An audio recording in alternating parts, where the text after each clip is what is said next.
you know, kind of keep them in a little bit tighter was the message that Elizabeth Warren brought across. So now I've got a couple more.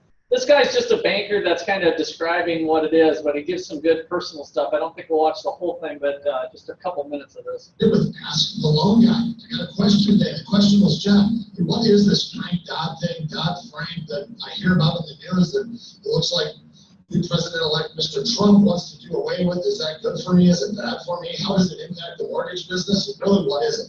What it is, it's a piece of legislation that was passed back in 2010. That's 12,000 pages. It's 12,000 pages put together by a guy named Barney Frank and Chris Dodd, both of which have never worked in the financial business and are more or less lifelong politicians.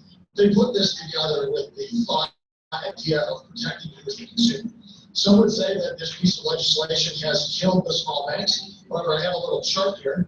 This is small banks going back to I believe 1990, and we can see that the decline of small banks, it didn't really impact the decline of small banks because they've been declining all the way since back in 1990. But I can definitely say that this piece of legislation did not help the small banks. Others will say that it's made lending very, very difficult. It's made it harder. It's allowed for a bunch of things just to make the lending industry and the financial industry tougher.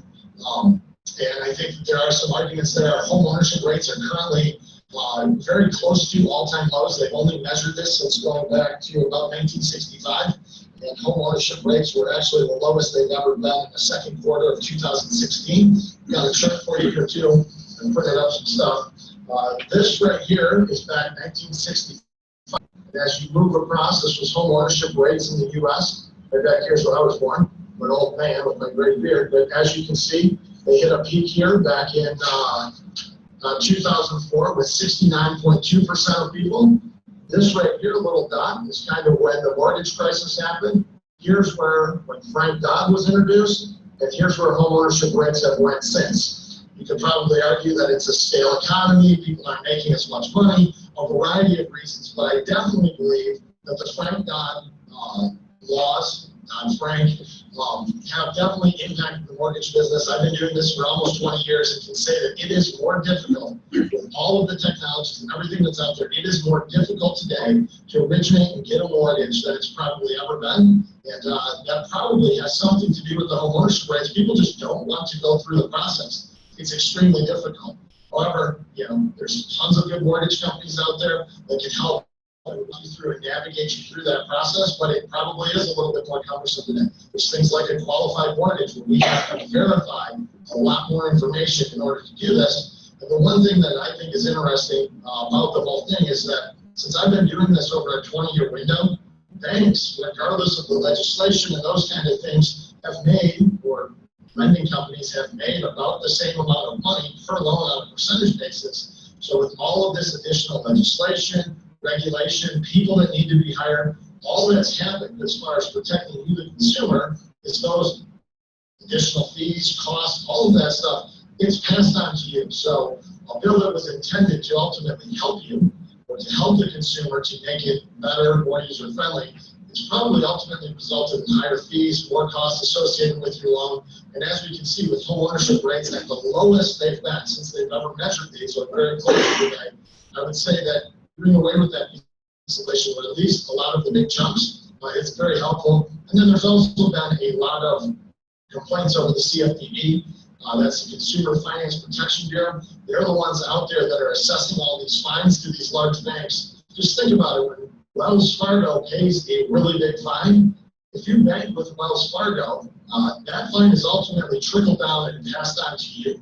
So just something to think about there. Doing away with Frank Dodd should make it easier for you to go out and obtain financing, easier for people to start lending money, and ultimately helping more people realize the American dream. Must be done responsibly, but the Dodd-Frank bill has been something that has made the lending world more difficult, and any reform that can be done to it is probably greatly appreciated. If you have any questions, please email.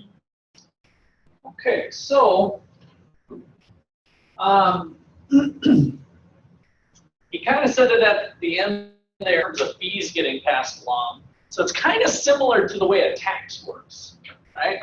So regulations are passed to hopefully get some good result, but ultimately it leads to higher costs for the business.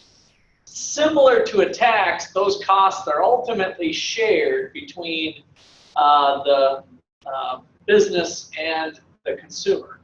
And so depending on the relative elasticities of supply and demand, that share could be more or less the burden of the business or the burden of the consumer.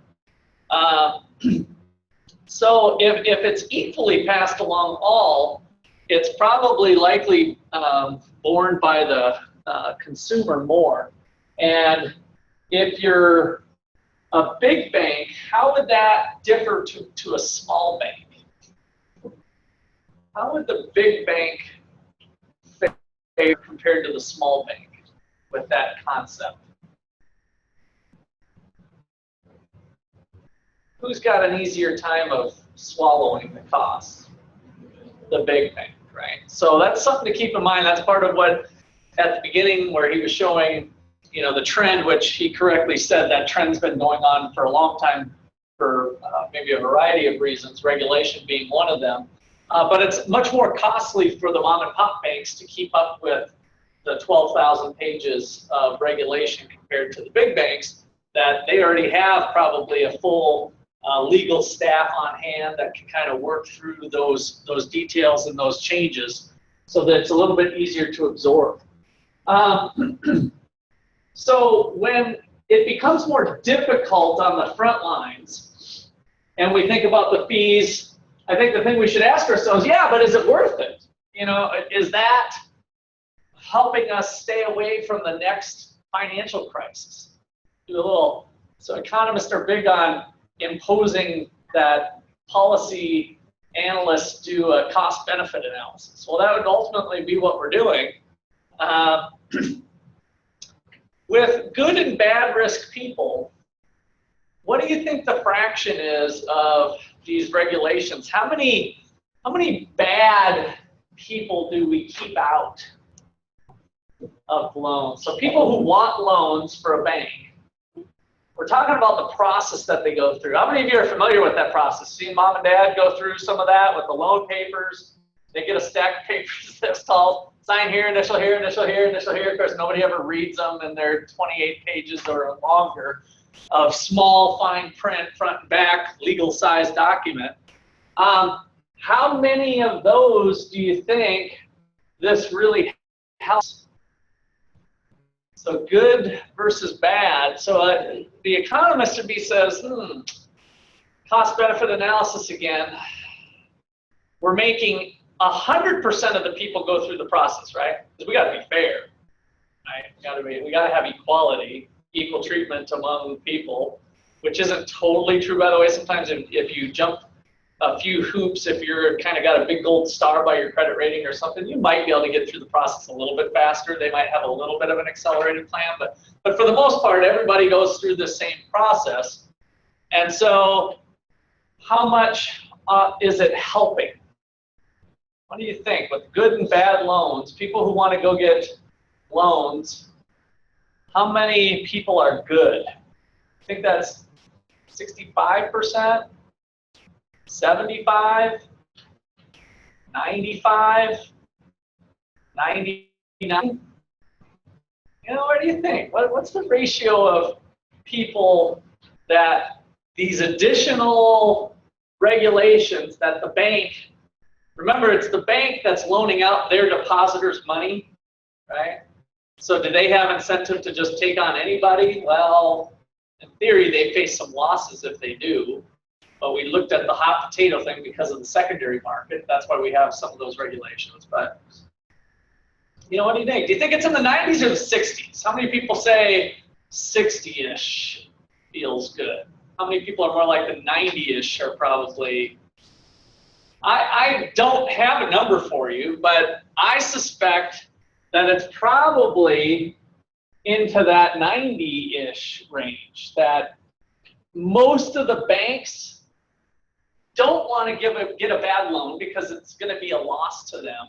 So they already have a decent profit incentive to make sure they're getting the right people in, and possibly if there was ways to penalize that person. Remember the hot potato that we talked about with the mortgage, that they're always trying to resell and sell it and package it up? Well, maybe if there was some sort of penalty coming back if there was a default, there might be other ways to do that, to address that moral hazard feature in there. But I suspect a lot of the time, there's a lot of good people that have to do difficult things to get a loan. And that's just inefficient from the economist standpoint. We're making everybody do the difficult stuff, increasing costs, whether that's what we call shoe leather costs, like just a hassle cost, that's kind of non-monetary, or the monetary cost, because there is that new attorney that had to be hired by the bank to do the regulations. Again, as he said in that video, that has to be passed through. So we have both kind of monetary and non-monetary costs that come along with some of that regulation. And so with this Dodd-Frank stuff, that's where the tension is on it. All right, any questions or comments there? I want to listen to Alan Greenspan next, our former chair of the Federal Reserve. Now, he's getting a little old in this video. He did this one last September. Now, a little interesting story with Alan Greenspan. Wayne Angel Snyder School of Business, Wayne Angel Chair of Economics, that Wayne Angel. He was tennis buddies with Alan Greenspan when he was at the Fed. So when he starts at the Fed, got a little advertising we have to do. Wayne Angel played tennis. When I went to visit Wayne in Washington, he pointed at a tennis court and he said, "That's where Greenspan and I used to play." So. No. In fact, I would say the opposite. I commented very early on after the bill was passed that it can't work and was going to cause, in fact, the way I put it, was going to cause as much problem as wage and price controls did back in the 70s. I think it's pretty much online. I mean, one area which I approve of is a significant increase in capital requirements. If it had stopped there or even made the capital requirements higher, I think it would have been a very effective bill. But now it is a mess. It is very difficult to convert the text of the legislation, which is essentially the government telling the regulatory agencies to solve such and such a problem. It's very difficult to implement such instructions. And I don't think this bill is working at all, and I would like to see it repealed, but I must admit that the politics are such, as that is called, wishful thinking. Well, let's be wishful in our thinking for a moment. Let's assume you could repeal Dodd-Frank. What would you put in its place? You said you liked the increased reserves. How far would you go? Well, I would actually go anywhere from 20 to 30% of assets for pure equity. Now, I know everybody says, well, that's going to shrink the banking system. It will to a certain extent, but the extent that it is for those loans you shouldn't have made in the first place. But if you go back historically, you find going all the way back to 1869, when the first data were collected by the newly minted Office of the Comptroller of Currency, and we have annual data all the way back for national commercial banks. And what those data show is that the ratio of net income to assets has been remarkably stable, between 5 and 10%. And when it went off for a year or two, it came back very dramatically. But during that period, we had huge changes in the ratio of equity to assets, both up and down. But that did not change the rate of return.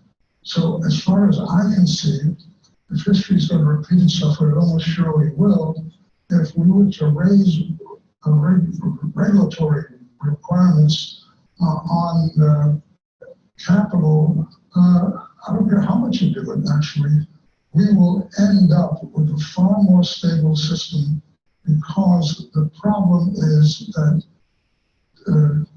basically The best way you can describe why the markets break down is that I'm struggling to figure out the best way of putting this This is out the there, senior technical moment. issues. What we need to recognize is a contagious default process out there, which unless we stop, we're going to run into all sorts of problems. And what Dodd-Frank has left us with is a system in which contagious default can still occur. And if that is in fact the case, it's done nothing. But if you have a high enough ratio of equity to assets, you get, there's no way you get contagious defaults. There are no contagious defaults in the non-financial sector to speak of. Okay, so.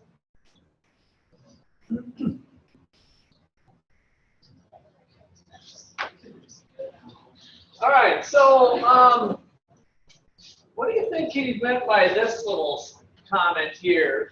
Different equity requirements over time showed similar rates of return. I thought that was kind of an interesting comment. So the banks would maybe argue that we need lower requirements so that we can make more money. But he said different equity requirements over time have kind of showed similar rates of return. Why?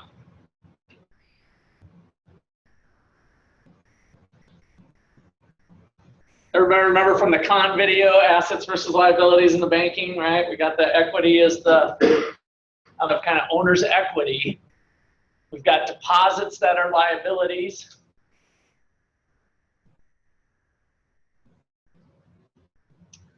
I think this one's worth an extra credit point if somebody can comment, because I have a hunch I know what it is or what it potentially could be. Yeah, of course, I don't even know with certainty. But.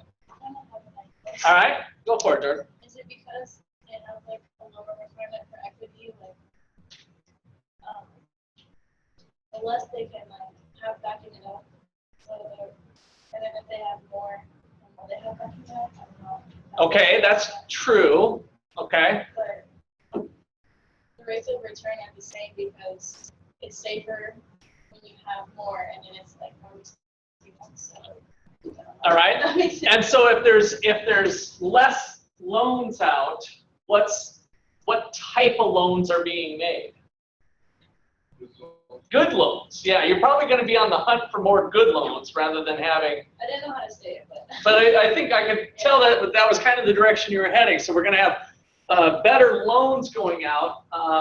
And when we look at average rates of return, we're going to be having more loans out there, but we're going to have more bad loans as well as good loans, right? So we're kind of able to cherry pick the loans. And then we also have competition no matter what. So if we have lower capital requirements, would that tend to increase competition or decrease it? We end up having more banks want to get into it, more people want to do loans, it start to increase competition there. So competitive forces would probably start to drive towards an equilibrium level rate of return anyway for the given capital requirement. So holding that, we kind of keep safety at bay, which I think is what he said. Otherwise, the rest of it could probably be gone. And I think I tend to agree with that. It's similar with real estate in terms of how much borrowing you take on. So if you've got $10 million worth of real estate and you've got $9 million worth of debt, you're a millionaire, right? But if the market takes a 20% turn and now your $10 million worth of real estate's worth $8 million, you're upside down, right? But if you got $7 million worth of debt, now you're to the good $3 million. If the market takes a 20% jump, you're still a millionaire, right? So the same thing works with businesses and with banks, but it's especially important with banks where we're looking to protect the public. The businesses, if you want to go leverage yourself to the hilt, go for it. Because who's going to lose if the market tanks? You will. We don't have that same issue of protecting the general public, right? So that's where the banking system is different than other systems that we might require them to not have too little of equity so that you can absorb a fall. And so as a real estate investor who went through this type of situation, I wouldn't recommend going any more than 60% loan to value is kind of my new policy on life, to stay fat on your equity.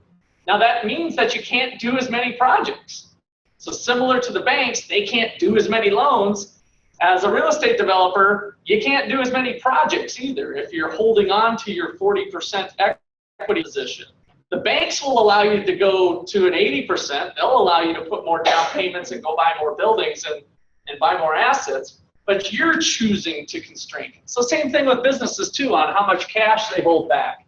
And so that whole hoarding of cash that we've seen during post-crisis is true at multiple levels. It's true at the bank level, it's true at business level, it's true at personal levels for the same reasons. We've got the same concepts that are weaving among all of the agents, all of the private agents. Governments haven't figured that out yet. Why haven't, that brings up, there's an awesome video, I don't know if and some of you have seen it before.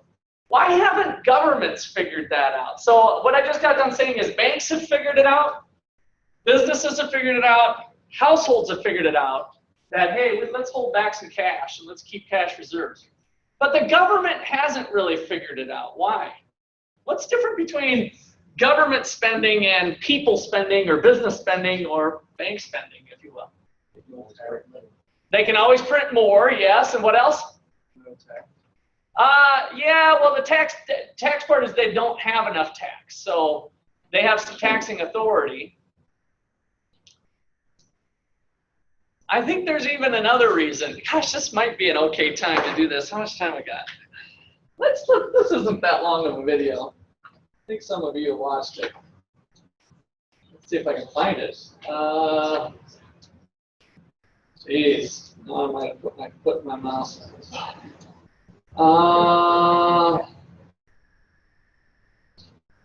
Actually, I have it here.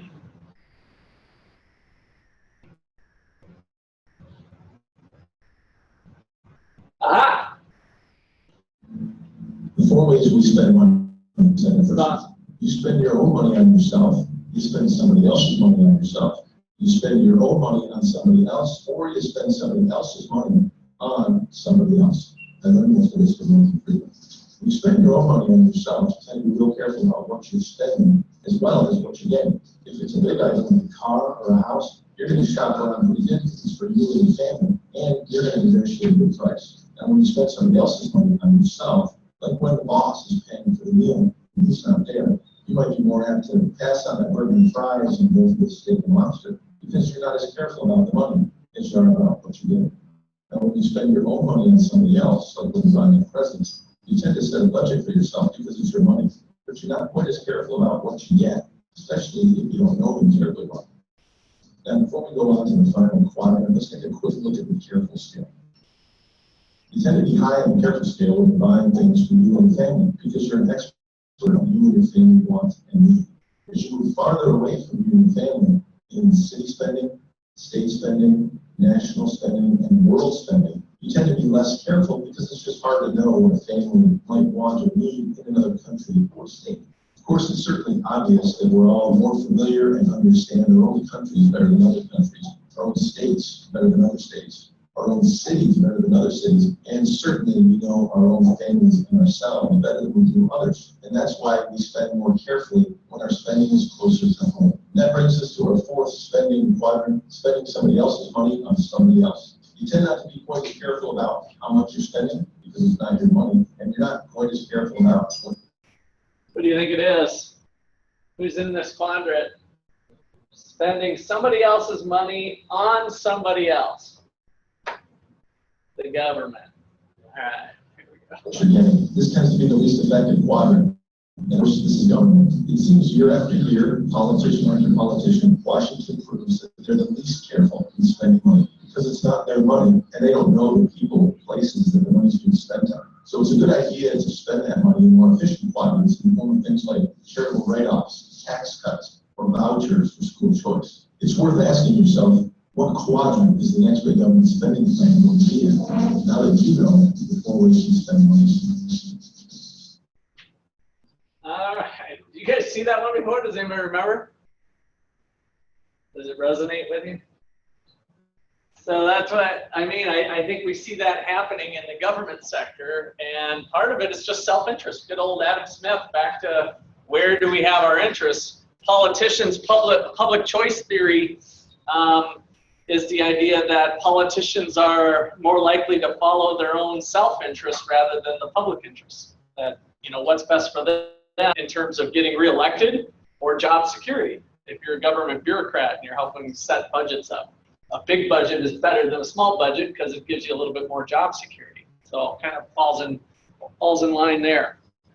Okay, let's see. So Uncle Milty, we got the capital requirements. Oh, I think that's good for that. Let's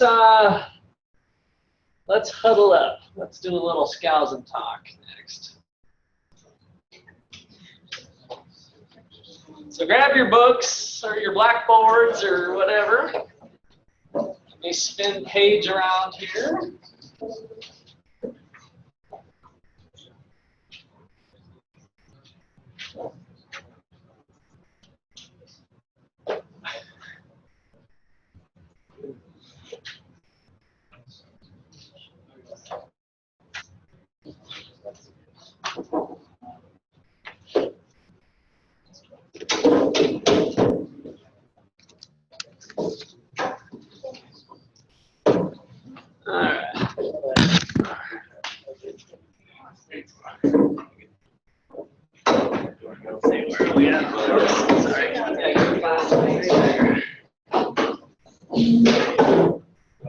All right, let's kind of circle up. Go ahead and form a little bit better circle. I didn't like the circle concept of this exercise. So,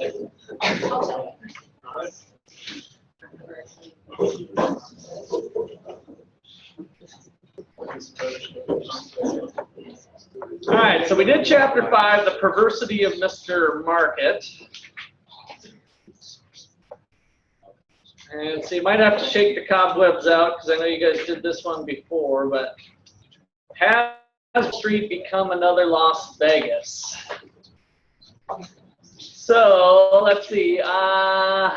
Jordan, number between 5 and 10? 7. 1, 2, 3, 4, 5, 6, 7. Jacob.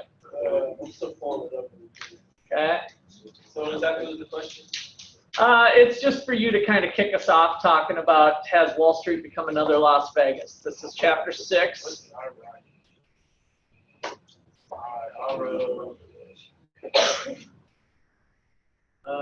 Yeah, about how he compared it to like casinos.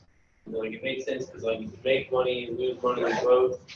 But I thought you have more control of the way in stock markets you do in casinos because you kind of, it's left, but you kind of have more information, even though it is kind of more predictable. Okay. All right, other people? I'll open the floor.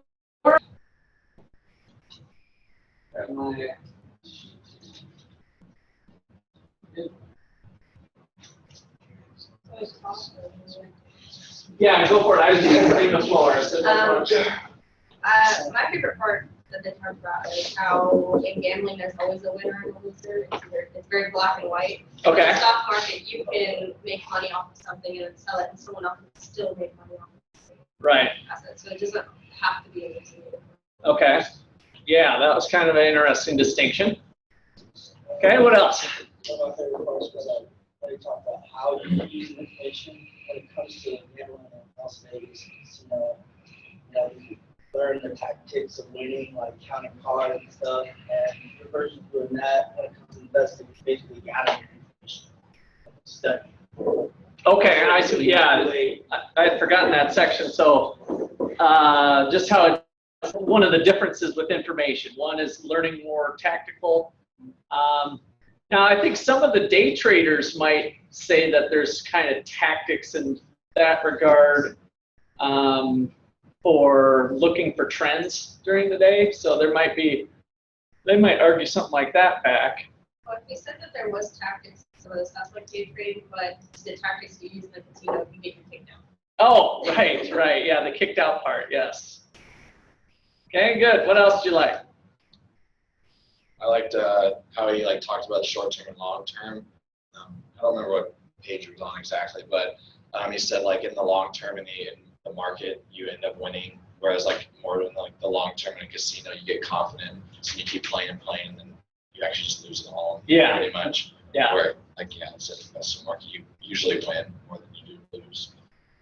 Yeah, in that respect, what's closer in the long run than that analogy? I can't remember if he said this or not, but who wins in the long term in the casino? The casino, the actual house is not gambling. They might have, you guys have seen the movies, Ocean 11 was the first one, right? Yeah. Whatever. Those type of movies where on a given day the casino might lose, but in the long haul, as long as they're not having cheating with the tactics and stuff, they're going to win. So in that respect, it's kind of similar in the stock market that investors that are in it for the long run have a good chance of winning. Okay, what else? Going off the winning and losing, well, it's possible to have more than one winner. A lot of times it's the difference in winning based on when they pull their money. Which is kind of like an opportunity cost that you can't really see. Yeah. It kind of happens. Yeah. You only see it looking back. Right, you can only see it going back. Yeah. Yeah. Relations. Good. Kind of going off the short-term, long-term thing. Yep. I was talking about how the casino is really consumption for the most part, whereas investing in the stock market that allows businesses to invest in finding stuff for their Okay. not just consumption. Yeah. Especially more on initial offerings.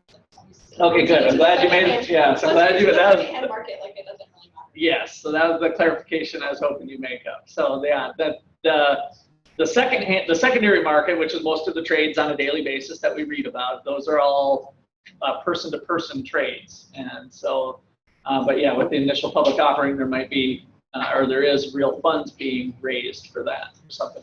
Josh? I was just gonna, it said that the casino represents pure consumption while the stock market represents the capital market. Mm-hmm. Yeah. The underlying capital formation and quantity of machines and buildings and investment and productive activities, right? Yeah. I kind of talked about that too. One thing that made a lot of sense to me was when compared the stock market to the casino in the way that people bet not on the fundamentals and real values of the company. Uh-huh. And the stock market is removed from companies' fundamentals. Right. Which is kind of playing off of that last chapter, yeah. Right? Where we can get away from company fundamentals from time to time just through something that's a little more similar to gambling with betting, going short. I was going to talk a little bit more on short selling. That was mentioned in the last chapter. Okay, what else? On that same note, he says that people will bet on anything they think they can turn a profit, which is how people gamble, is they gamble on what they believe will turn a profit, which is kind of the same thing that Jordan was saying. Right. So in that regard, the profit motive is kind of there, strong in maybe both cases. Let me go to Paige. Did you get to this one, Paige? Yeah, I was trying to cut in. Can you guys hear me? Yep, go ahead. Okay, sorry, I don't see you on my screen, so I didn't know. Okay. My points have already been taken, but I thought it was kind of a cool point how people like Warren Buffett and stuff like that turn into more avid gamblers after their successful investing, and how they went to the casinos actually more after they learned how to invest in the stock market and turn that to the gambling table. Yeah. So partaking in a little bit of consumption, so to speak, I think, right? Kind of the entertainment of the game of chance more so than what they did for a lifetime of investing. Yes. Yeah, good. Eric? I was kind of on that a investor and a gambler go in a systematic way evaluating their probabilities and say maybe a gambler needs the money right away, or go to a casino, or investor needs money in the long run, but Yeah. invested in different things. Mm-hmm. Yeah, so the assessment using probabilities and chance, some of that evaluation is similar, right? It's the same type of approach. But again, kind of from last chapter, whatever your motivations, if you need money now, then you might not want to do the stock trade. It might be better to just go turn the roulette table and see what happens. Okay. What else? What have we heard from? Kimmy, you got something? One of the things I talked about was just going back to the casino thing. Like I said, there's like the casino is in the long term the winner, but like there can be long term players in the stock market. Okay. What else, Joe? Yeah, one point I made towards the end of the chapter talks just about how the capital market conflict with fundamental goals and capital development in a nation. So plays a role in aiding the economy. Yeah. Without it, unemployment would rise, investment would fall. So. Yeah, heaven forbid if we all shift to the casinos. The casinos are going to get really big and fancy, and the economy will probably start to fall apart. So hopefully, recognizing those underlying fundamentals is a critical thing. Brandon?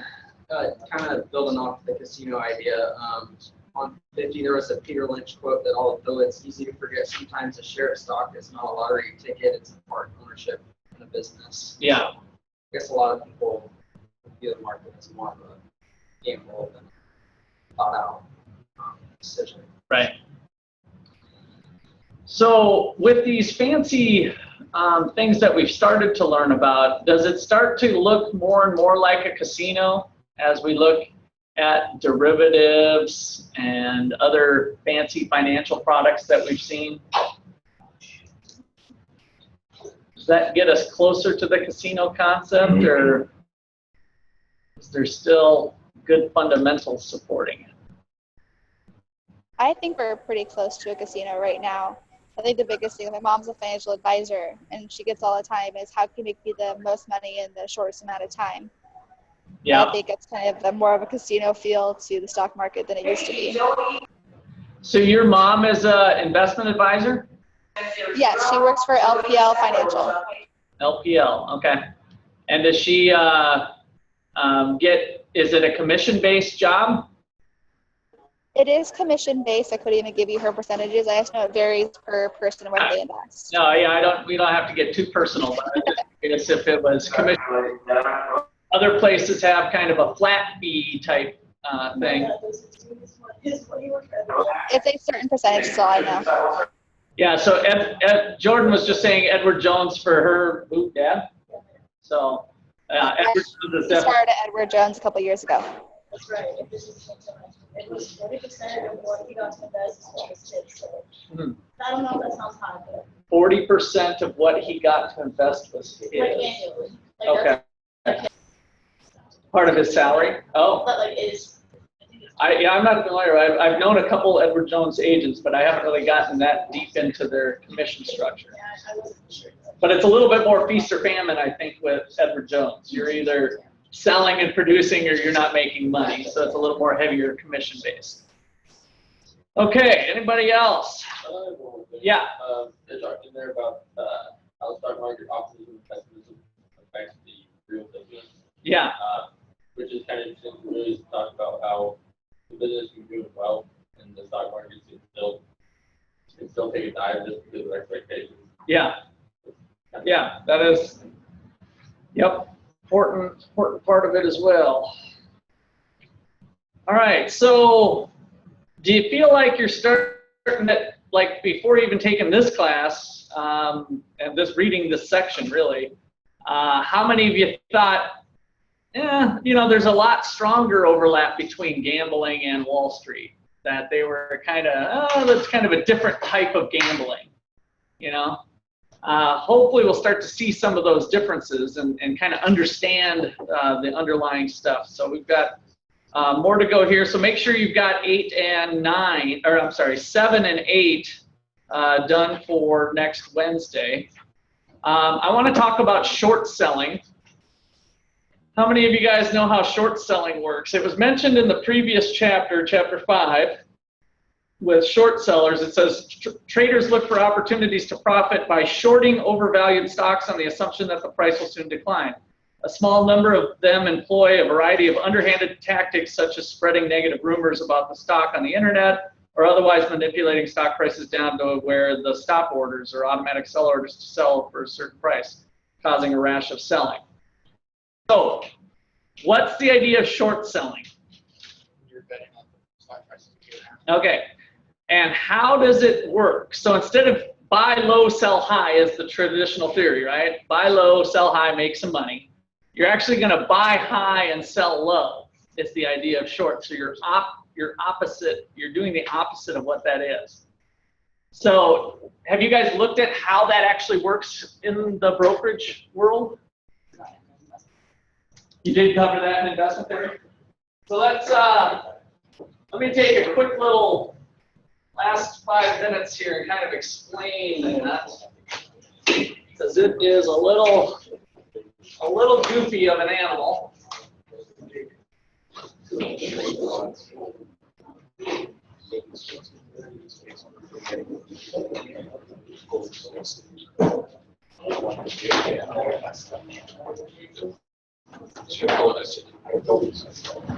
All right, so suppose you've got some IBM stock that's currently at $100 that you think is overvalued. So short selling. Today, it's $100, and you think it's going to fall to 50 tomorrow.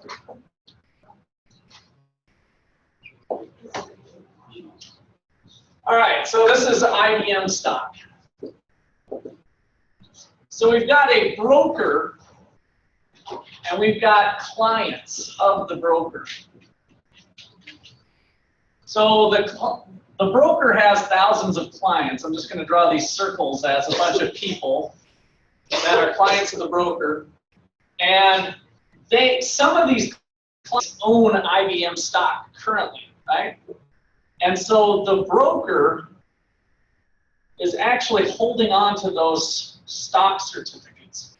Very rarely do people hold on to their own, right? So the broker, and this is all kind of electronic now, but the broker's really holding on to them so that when this client says, hey, I want to sell my IBM shares today, the broker says, okay, no problem. I'll send it off to Wall Street, get it sold, right? So think of these guys as holding an inventory of stocks. Of course, a big broker has all stocks when we have thousands of clients. So they have all kinds of shares of stocks. All right, so then we got Mr. Short Seller over here. Short Seller Sally. So Short Seller Sally thinks that IBM is going to go down.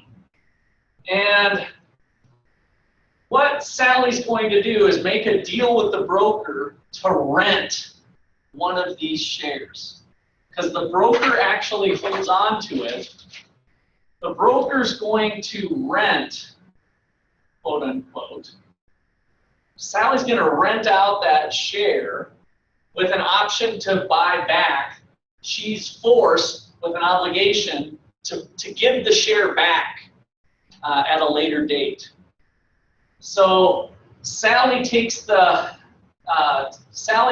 share and borrows it, and when she borrows it, she's going to sell it today for $100.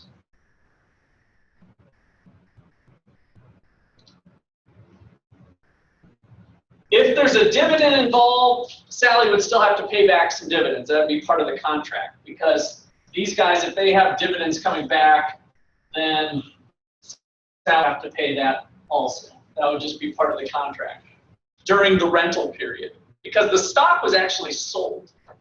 Right? So the stock was sold for 100, it's gone. And so now, if we do kind of a quick little balance sheet here for assets and liabilities, today, the $100 came in, and then there's one share of IBM is the liability. The broker owes the client still the one share.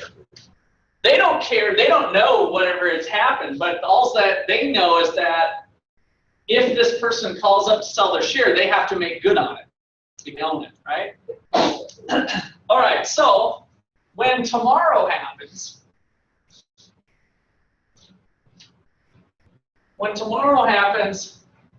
they're going to be out the 50 cash. They're going to gain the 50 cash and be left with 0 shares. Because the client here is going to get their 50 back, right? And they were able to gain their $50. Once we get the share back to its owner, Sally's done, it had been sold, and Sally makes her 50 bucks back on it. Okay? So we're out 50 cash tomorrow if it made good, and if the cash washes, the share just goes back over once it's sold back. That's your short sale.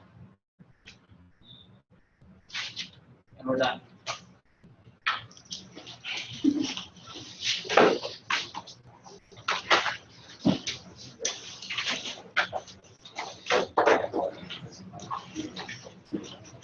Roger,